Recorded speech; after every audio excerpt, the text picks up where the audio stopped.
can't buy.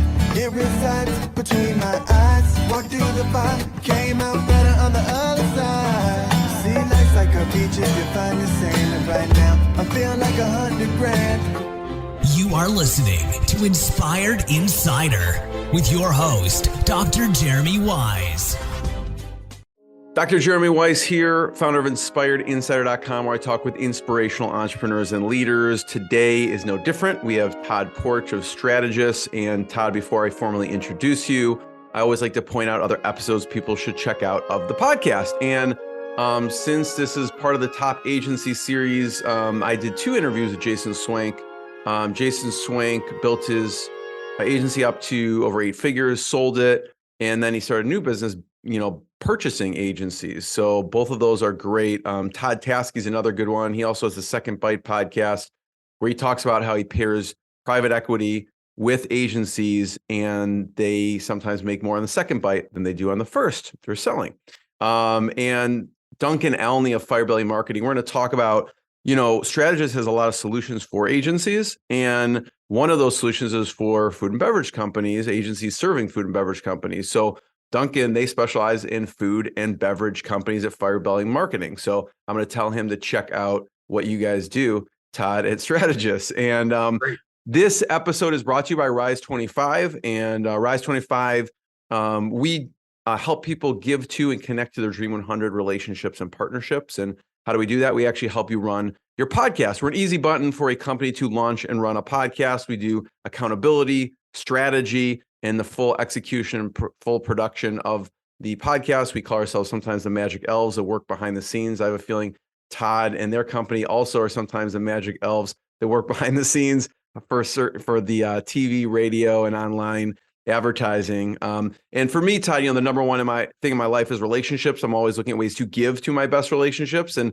I found no better way to do that than profile the people and companies I most admire and share what they're working on over the past decade. So if you have questions, go to rise25.com. If you've thought about podcasting, you definitely should. So without further ado, Todd Porch, he serves as president at Strategus. And Strategus, and Todd will do a better job explaining, but it's a connected TV managed service provider. So, when you turn on your TV and there's all of those, YouTube TV, Hulu, I think I subscribe to 7 different ones, HBO Max, all of them. So Strategus served the first programmatic connected TV ad campaign back in 2015 and is one of the only pure play CTV services, connected TV services companies out there. And Strategus has been recognized on the Inc. 5000 list as one of the fastest growing companies in the US for 5 consecutive years. It's hard to do it 1 year and then 2 years.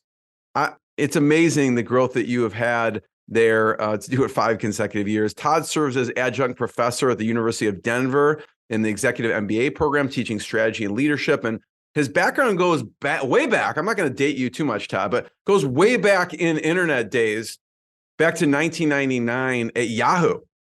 So he's very early in the internet world. He also was at Sprint in a Mark Cuban company. So Todd, thanks for joining me. Hey, Jeremy, great to be here. Thank you for the invite. So I really want to dig into your background, but first, just tell people a little about Strategus and what you do. Look, Strategus, Jeremy, was a company that was founded in 2015 for all intents and purposes. And as you stated, as the pioneer in the connected TV space by serving the first programmatic, connected TV ad campaign. We did that for a large automotive company. We still actually work with that company today. So longstanding customer of ours. We aspire to be the managed service company that, all others are measured by. And that, wears a number of different costumes. We continue to assert ourselves as the, kind of industry leading managed service provider, granting access to Americans' living rooms and, through their largest digital devices. We're, a TV-centric, data-driven entity, and we start on the living room TV and continue to engage audiences across every device that they own. We acknowledge, kind of vast complexity and fragmentation in a breakneck pace of change in this industry. We're continuing to curate an ad tech stack of, kind of best in breed data, inventory and measurement products to deliver this, inventory and campaign strategies and solutions for both agencies and direct clients. So we love what we do. We're fast and nimble. Oftentimes we say it's better to be fast than big. So we take a ton of pride in really providing solutions for our customers that allow differentiation from, the vast array of outlets that you can buy connected television inventory from. I kid all the time. I mean, CTV inventory is like, hot dogs on corners. You can buy them in every big city. You can find them everywhere. So we have what we think is a cocktail of differentiation that we deliver and execute very well for our clients. And that's why we continue to grow year over year, as you mentioned, for the past 6 or 7 years. Can we talk? I want to talk about some case studies for a second so people kind of understand a little bit. So take, for example, there's an agency that serves the legal field, whether it's personal injury or whatever it is. That agency would come to you and you would be a partner with them, and talk about maybe an example in the legal industry. So, I mean, let me just kind of explain our process. Because we're a small and nimble shop, we have the capability and the openness to. Small is always relative. I don't know in the agency world if you consider small, but yes. Yeah. What we would say has been a successful approach for us is, from an agency standpoint, it's important that the agency understand that we're not trying to do their job for them. We are happy to stand beside the agency and lock arms with them and be their de facto connected television solution provider, or we'll stand behind the curtain and provide them with the ability and enable them with the ability to go execute under their brand. So we've done it both ways. We continue to do it both ways, and that's part of our strategy. Ultimately, we want to continue to provide the value differentiation for connected television in particular as an element across the digital landscape for a marketer, right? So we would, depending upon the goals and objectives of the campaign, typically what we would do is sit down with a faction of our team, both from our R&D, from our strategist labs group, from our account management group that, ultimately has seen kind of, both the front end from a strategy perspective and the back end from an execution perspective. I always call, those people on my team the voice of reason, because they know what works and they know how to optimize it, and they know how to manage those campaigns on a daily basis. And one of our solution providers, one of our account executives. So we get that strategy team together to listen to the needs and objectives of the agency or the client, and then we ideate with them with our portfolio, right, of solutions. And the portfolio of solutions that Strategis offers isn't just a host of off-the-shelf products. We leverage the data that we've collected, the proprietary data that we've collected over the last 7 years. And we leverage that data in a host of different ways. So, whether it be from an attribution perspective, whether it be from a strategy perspective, whether it be from an audience building perspective, we have, oodles of data that we can leverage to come back and say, and provide a suggestion or a recommendation for how the audience should be identified, how it should be accessed, what should be measured. And this doesn't matter whether you're a legal client or whether you're a CPG client or whether you're a travel and entertainment client. These are principles and factors that, kind of agnostic to the business. But we do have, we've got case studies industry specific, whether it be in education or healthcare or home services or automotive, any one of those. We have the capability to kind of dig in and showcase how we've delivered results historically for our clients. I think it's important to know, and you mentioned this in the intro, that we're a pure play CTV provider. A lot of times from an agency perspective, they're looking across the entire digital kind of ecosystem to provide those solutions.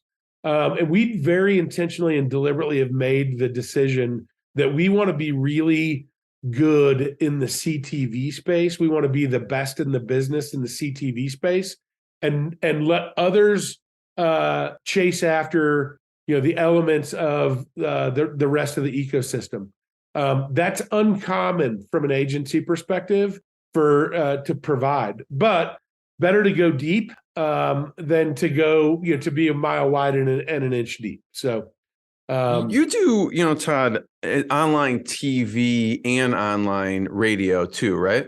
We do have an audio solution. That's correct. Yeah.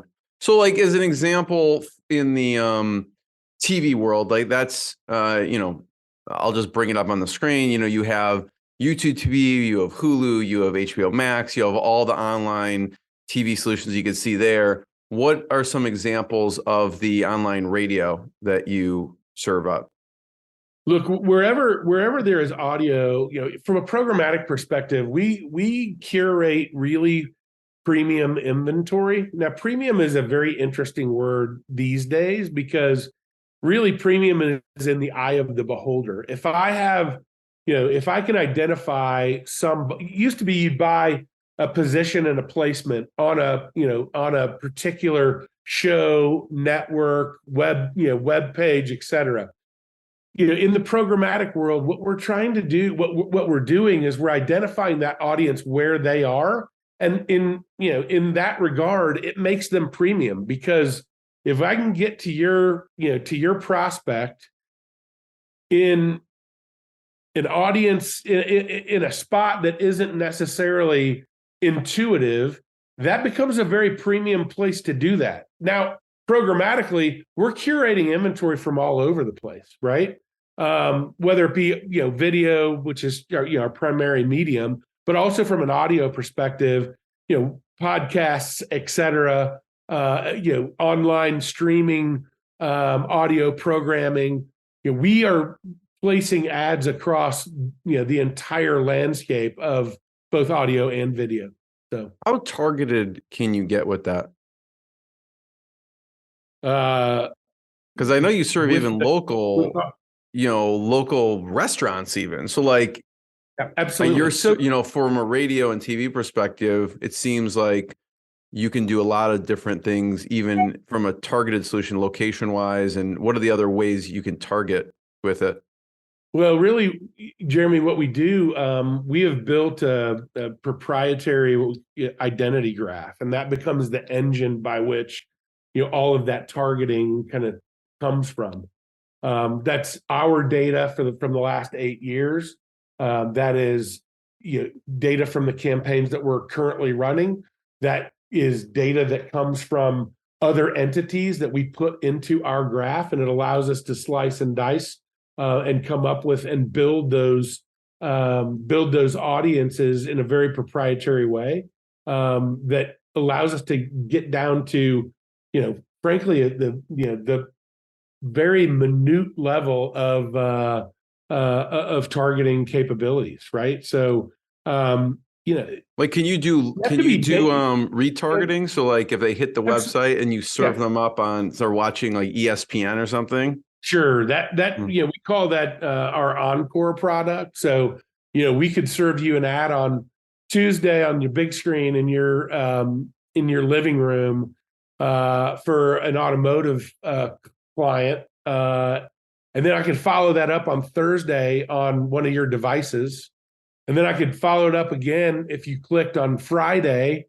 And then I could, follow your footsteps onto a car lot on Saturday. And I can connect all of those dots to create a level of attribution that is, hard to come by in other mediums. Yeah. No, I love it because it gives so many ideas. It's super powerful. If someone's like, hey, wait, I just was watching the basketball game and I saw Rise 25 on the screen. Right, exactly. It's pretty cool. Talk about, I want to go back to your roots a little bit. And, with you started off back at Sprint, we were talking about, and then you transitioned to a Mark Cuban company. What did you do there?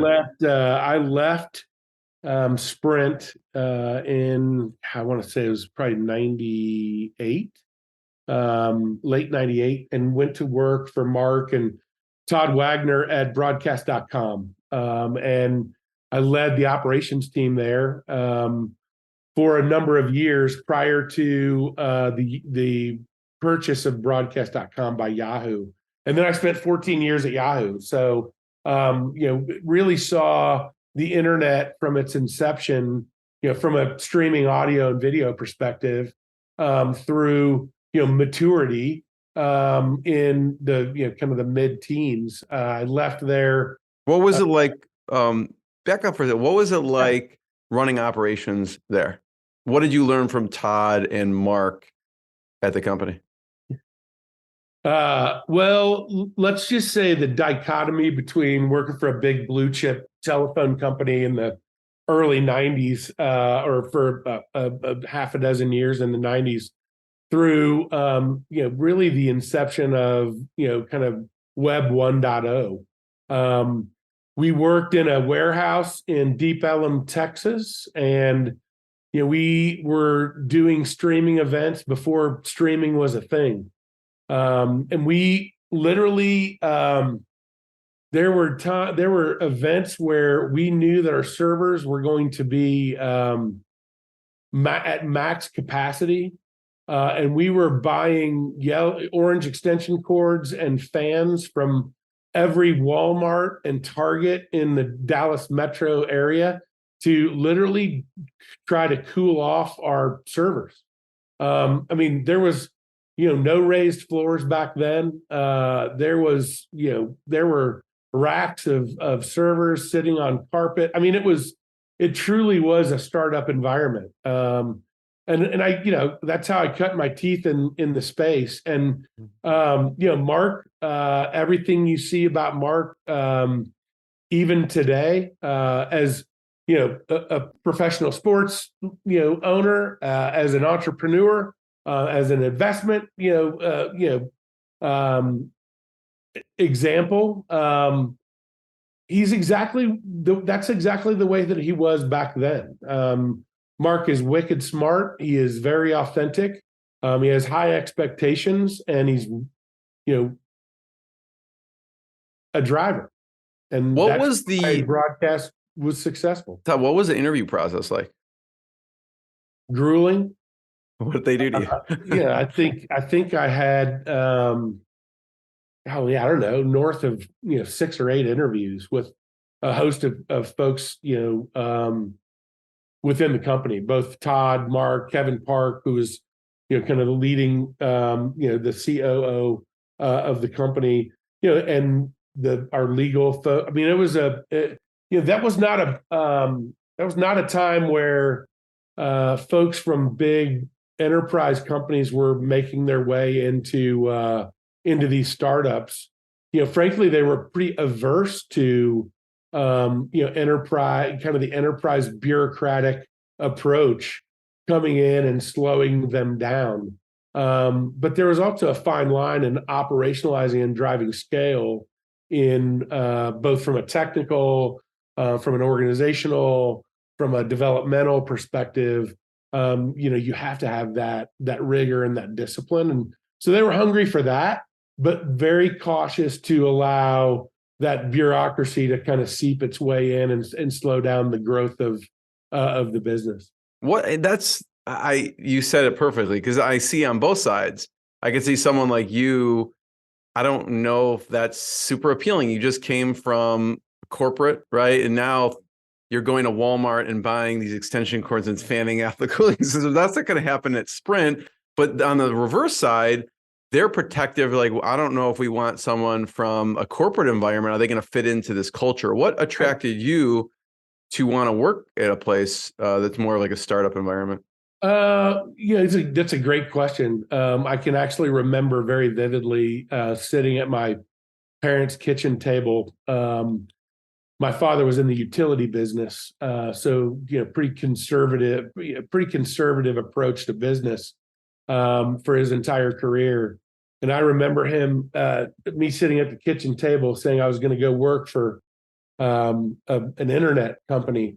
Look, this is 98, right? Like, internet is still, pretty fresh at that point. And my dad rolled his glasses down to the end of his nose, and he looked across the kitchen table and said, "Son, we don't even know if the internet is here to stay."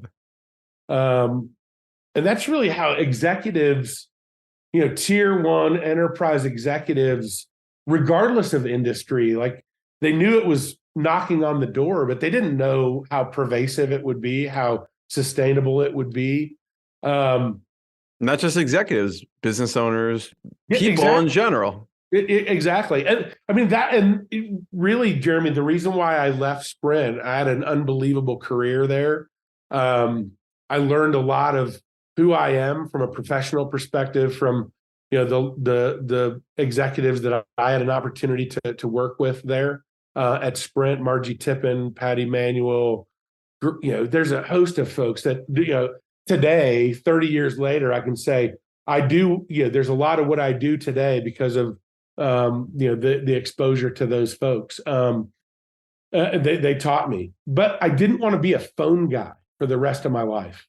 And so that was really kind of in the back of my mind, a driver. I wanted to go, for lack of a better analogy, I wanted to go to where the puck was, where it was going, not where it had been. And so going to work for broadcast was an opportunity that I just couldn't pass up, and I learned a ton there as well, and got to watch a company be acquired, participate in that. I got to learn what integration, because at that point, from an online perspective, I mean, Yahoo was the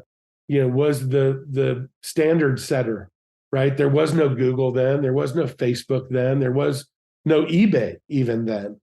So Yahoo really kind of wrote the book on what online businesses look like. And, we all have our perspective of Yahoo today over the last 10 decade or so. And, it's the hands that it's changed between. But boy, I'll tell you, in the early 2000s, Yahoo was setting the pace, and they were the standard by which other internet companies were measured, and that was a fun place to be and to lead. Todd, I want to hear more about what you learned from Yahoo. I mean, you were executive director of display advertising operations, but talk about the integration part. What did you learn from when a company is acquired? What were some things that went well? What things, could have been better as far as the integration of that company into Yahoo? Well, I've had for whatever reason, Jeremy, I kind of gravitate towards and end up being in this spot where, integration is a big part of my job. That happened at Comcast in a couple of my last assignments there. But, really, what I learned initially is that it certainly isn't as easy as it looks, right? When you look linearly, and I'm sure that's kind of, everyone's like, well, yeah, sure, it's not easy.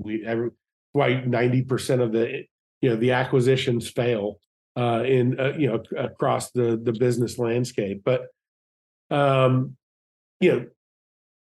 it takes a lot of insight and understanding, both from a technical perspective, from a customer perspective, from a culture perspective. And then I would say probably the most important part is the people, because people will I think, make or break integrations. Integrations at scale become exponentially harder because there are so many more people that it's dependent upon.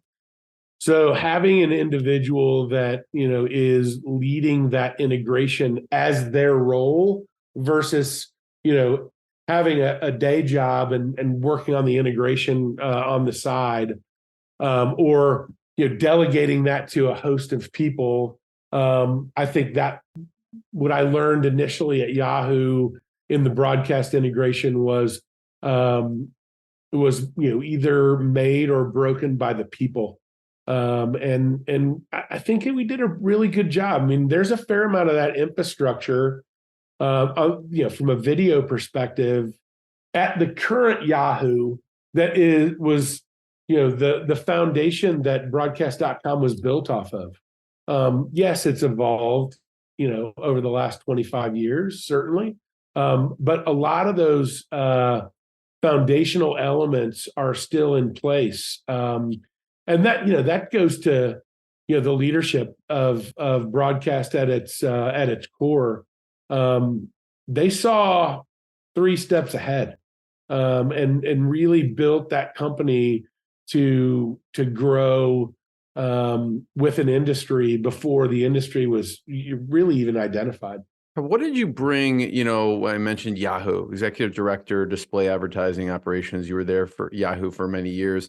What did you bring, what you learned from Yahoo into the agency world? Look, I'm an operator at heart. I'm a smarter, better, faster guy. How can we do it smarter? How can we do it better how can we differentiate? And how can we do it faster? Because I think the world today is plagued, especially in the enterprise space, and whether it's, enterprise agencies or, just enterprise direct businesses. I think they're plagued with people that can say no. And that's frankly been the most refreshing thing about being at Strategus is, I can gather my leadership together at 10 o'clock this morning. We can make, an informed, intelligent decision, and we're implementing it at noon. The likes of Yahoo in my later days there, and certainly in my days at Comcast,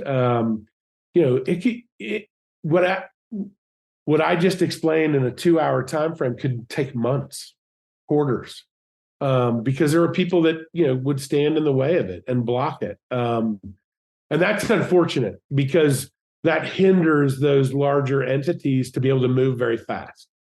I've got a punch list of just examples of areas that when I left to come to work for Strategus, that I believed could be differentiated upon just by the sheer fact of knowing what was available at the enterprise, but unavailable to be executed on. So I knew we could differentiate and move quickly and make material and meaningful differences for clients and other agencies, because we could deliver solutions that were accountable and quick. Yeah. Because when you say, we're a small company, we're talking, whatever it is, over $40 million, but you're comparing it to billion-dollar companies that you worked with, Comcast, Sprint, Yahoo. I'd love to know what the growth, because your company is probably more than tripled over several years, with revenue and also huge growth in staff. What had to change and evolve within the company to allow for that growth? I think there's a host of things. Here's what I would say. We talk a lot about the purpose of our business, which is to be, the purpose the stated purpose at Strategus is to provide the best job that anyone's ever had. That's the underpinning. On top of that sits our core values of respect and full engagement and and development. And on top of that, you start to build an organizational strategy. And the organizational strategy is underpinned by, leadership and people. The leadership and people drive processes, business process, and standardization and consistency allows it to scale. So, I've just kind of walked you through our, kind of our strategy of how we have built over the last, over the last 2 years since I've been here. And what it does is it by having a very stated and understood framework with checks and balances at each step of the way, growth happens. And we drive I meet with our entire company on Monday mornings and Friday mornings. In fact, I just got off our Friday call about an hour ago. On Monday mornings, we walk through our entire P&L. We work under the principle of kind of open book management. So it doesn't matter whether you're a media planner, an account manager, an account executive, a finance person, a product leader. We go through the P&L top to bottom every day or every Monday morning. We have a big belief that if folks understand what is driving and running the business, then you will act like an owner in whatever capacity you're serving the company in. That's one example of how we continue to build, but stay very rooted in the foundations that we've stated are imperative to the company.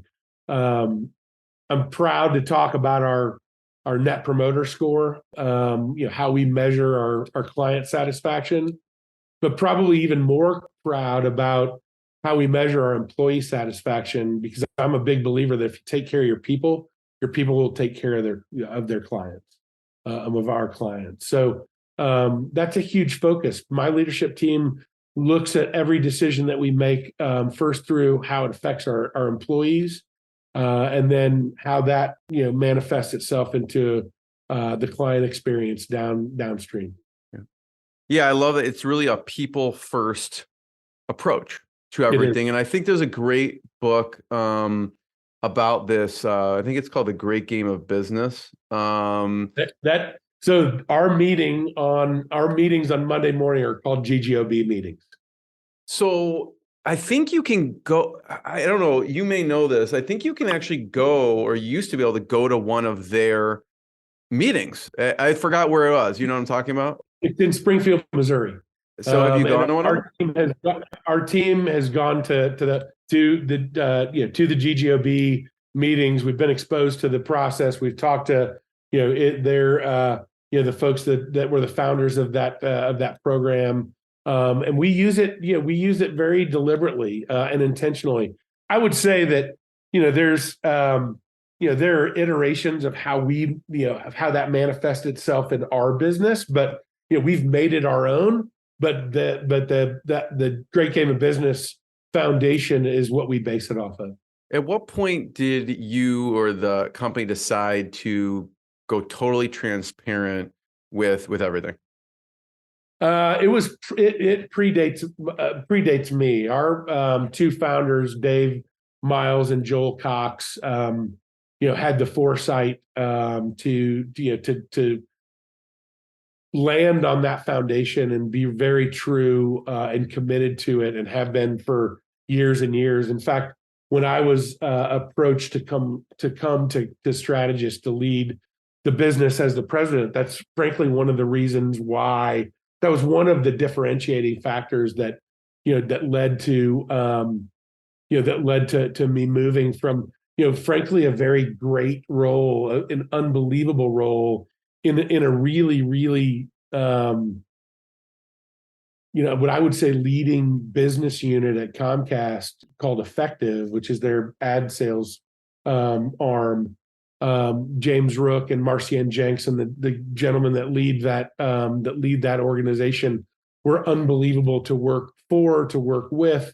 And it was a tough decision to leave Comcast. But one of the reasons why I did was because I loved the DNA that Strategus had around its transparency, its open book style, and and frankly, its authenticity and how they served their employee base.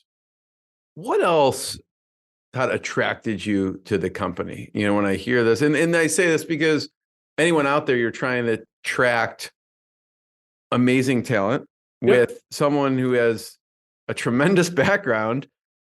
I'm wondering what attracted you, and other people could probably think about that, how they can use to attract their own, if they want to bring in a CEO or president of their company. Look, I had the unbelievable opportunity to work for some marquee brands, especially at the point in time that I worked for them.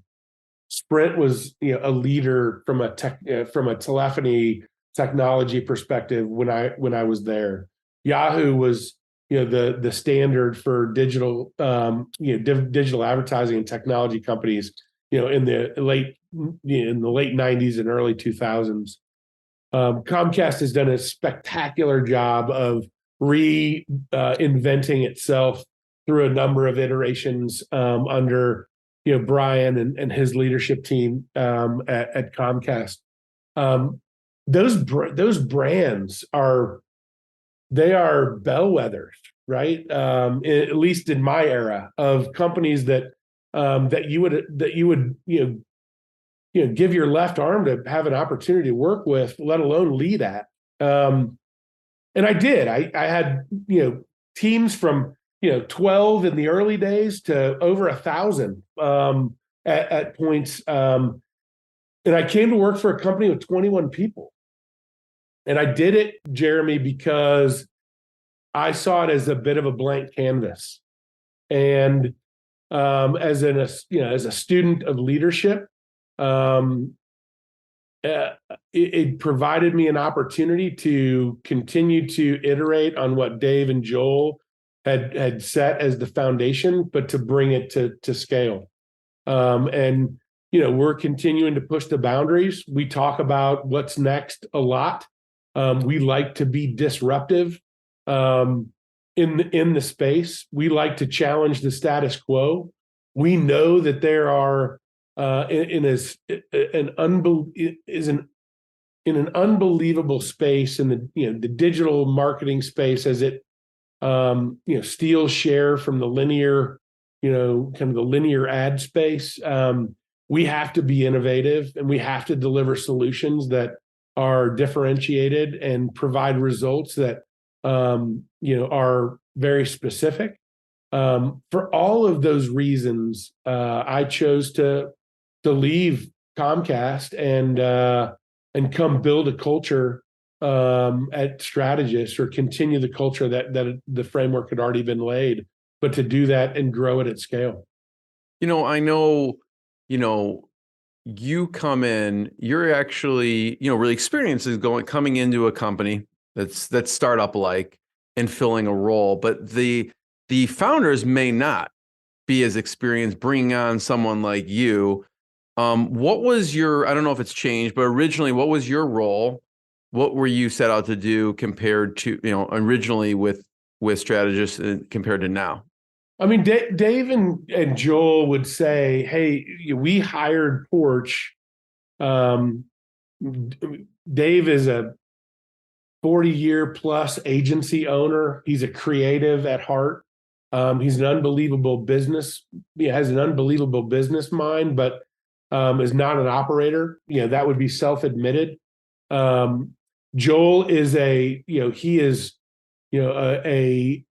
very deep technology understanding, ability to connect dots between opportunity, technology, and advertiser need.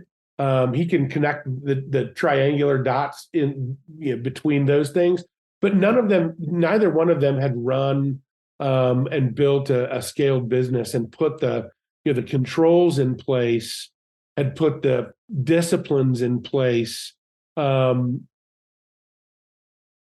outside of a small startup, right? So I have the opportunity to kind of sit between, you got it on the screen here, Dave and Joel and Dan, and really bring a level of practicality to what is going to resonate with our clients and with the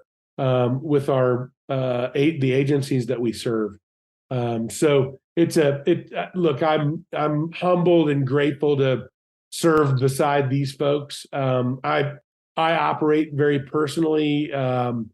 Greenleaf is a huge example for me in servant leadership and kind of how you build an organization to last, and serving my leaders and serving our brand every day very intentionally is the backbone to what we bring to market. What Todd, what does your day-to-day look like? What do you focus on? My day-to-day, I'm an early riser. I try to read a fair amount before my house starts to buzz. I've got 3 daughters. So teenage daughter, well, 1 in college now, 2 in high school. So it's a bit of a hurricane around my house, after the sun comes up. So I do a fair amount of reading before the sun comes up. I play a very intentional dad role, kind of watching and pushing and prodding and before the kids get out of the house. And then I go to the office, even in this day of remote work. My leadership team, for the most part, goes into the office every day. I don't take that for granted. I'm a believer in remote work. In fact, 95% of our company is remote. We facilitate and enable that, and frankly encourage it, because I think we get a better angle on talent that way. But that's a story for a different day. And then we've got standing meetings. I meet with each of my leaders for an hour a piece once a week. I meet with the company twice a week in standing meetings on Monday and Friday. I meet with my leadership team collectively on Wednesdays at noon. And then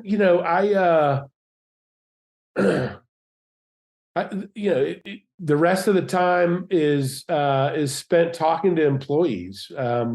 I do skip level meetings. I spend time listening to what we call chorus calls. So, our business development representatives that are talking to prospects, we listen to those calls together as a leadership team to ensure that, we know how the company is being represented, where the obstacles are, and that we're, very well aware collectively as a leadership team. I try to support and develop and grow my leaders. I teach a couple of classes. You mentioned that at the onset of our conversation at the University of the Daniels College of Business at DU. That is important to me. That it allows me to stay in touch with. Typically I've got 30 executive MBA students that are aspiring to what's next or to deepen their education. But that also keeps me grounded in what's happening outside of my industry. They challenge me. I always say I learn more from them than I teach them. But selfishly, that's very fulfilling for me. I love the give back element to teaching. But selfishly, I love what I learn from my students that are unbelievably founded professionals, typically 10 to 15 years into their career, and raised their hand to say, I want to learn more. I want to broaden my perspective. I want to be challenged. That's a fun part of my life. So it's kind of all of those things. One day is not, every day is different than the next, but I would say I'm very deliberate about spending time with people. Yeah. Todd, I have one last question. And I know before I ask it, I want to just encourage people, check out strategist.com, which you've seen on the screen to learn more. And I know before we hit record, we were talking about your role and some of the things you're thinking about, and you're thinking about a lot of things from industry to marketplace to managing to leading. And, a lot of strategists, it's people first. And I know main focus for you is growing leaders and helping people. So I'd love to hear resources. It could be books, audiobooks, podcasts, actual books. What do you recommend? I don't know if you have a preferred reading list for your as an adjunct professor, but what are some resources people should check out? I do. The last book that I read, in fact, I met with my head of operations and my head of account management this week, actually, to have a conversation about a book called The Power of Moments. That's top of mind. Power of Moments is a great one and applicable both, from a professional perspective and a personal perspective. I would encourage you to do that. Jeremy, if you went to my leadership team and said, "Hey, what's the one book that Porch talks about more than anything else?" There's a book by two HBS guys, Ram Sharon, and I can't remember his other research partner, but Sharon writes about the book is called The Leadership Pipeline. And I think, from a pure leadership perspective, I think this is I wouldn't just shoulder it to U.S. business, because I've seen it in Europe and in Asia as well. But I think there's a plague in current business today from a leadership perspective, because most enterprise businesses today and most small businesses today, a lot of times they're hiring from inside, which I am a proponent of, by the way. When you move somebody, so the premise of the book is there's 9 passages of leadership. You start as an individual contributor, you end up as a CEO, and there's 9 passages that you go through in the midst of your career as you move up. And every one of those passages requires something different of the leader. The hitch is that as you pass through those leaders, especially as you move internally up through the company, you are operating at a level below what you've been hired to do. So that's it right there. So directors are operating or VPs are operating as directors are operating as managers are operating as supervisors. And I think that steals a lot from, that has cultural foundational implications throughout the entire company. And it does not allow the company to, or the leadership team or the culture to realize its true potential, because you're operating where you're comfortable. It's the whole player, good players don't always make good coaches.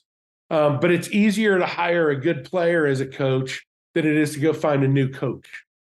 So that would be one of my favorites, because I think that regardless of where you are in your career, it's applicable, and it provides a bit of a roadmap for things to look out for. And if you can master the art of traversing those passages, I think it gives you a leg up opportunistically.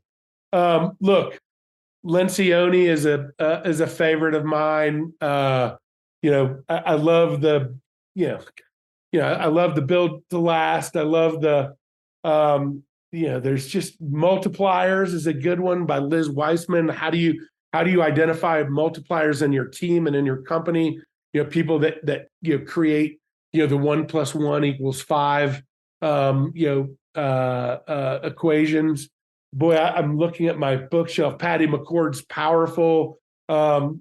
She was the HR director at Netflix. I mean, there's so many resources out there.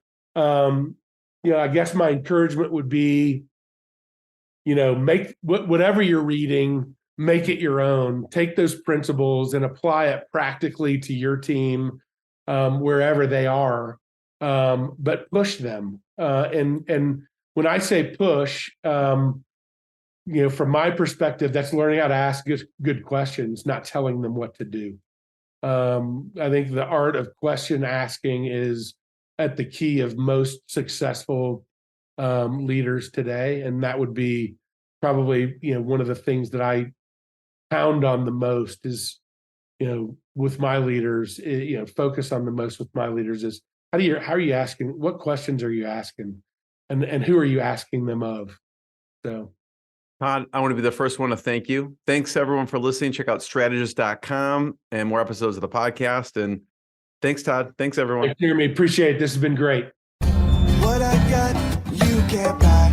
It resides between my eyes. Walked through the fire, came out better on the other side.